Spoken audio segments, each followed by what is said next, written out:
Verse 35. Ahab, a king, a worshipper of Baal, said to Elijah, "What better is one God than another, or more powerful? Are not all gods but the spirits of men raised up in heaven?" Verse 36. Elijah answered him, saying, "I preach neither Lord nor God, but Jehovah, the Creator, who is ever present and potent over all things." So here's a smack in the face to the Israelites who preach the Lord and the Lord God. Elijah states he don't preach neither Lord nor God, but Jehovah only, not mixing up the two. Verse 37. Ahab said, "Then thy master hath neither eyes nor ears, knowing nothing like the wind. He is foolish, and without intelligence answer to thy prayers." Verse 38. Elijah said, "Summon thy priests and thy high priests, who have power through Baal and Ashtaroth and Dagon, and they and their gods shall try in a tournament against Jehovah." Verse 39.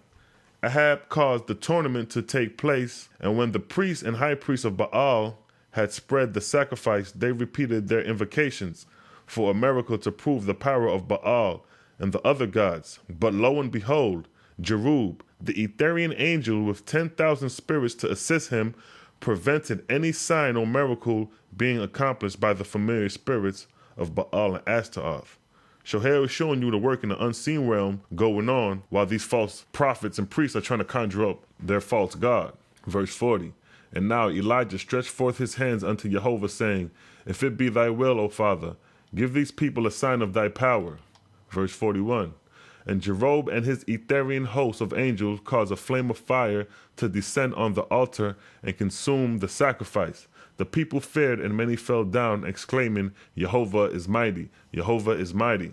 Verse 42. When the tournament was ended, Elijah went upon Mount Carmel and prayed for rain, and Jerub, with 10,000 times 10,000 angels, brought the winds from the north, south, east, and west, and the moisture in the air above was converted into rain, and thus the long drought was ended. Verse 43. In the year 2635 BK, the College of Prophecy raised up Jonah and Amos and Hosea. All this is around 500 BC. Verse 44. In the year 2574 BK, before Cosmon, the kingdoms of Israel perished, and they became a scattered people and fell into bondage again. And that's referring to the fall of Israel in 722 BC and 587 BC when they fell to their enemies.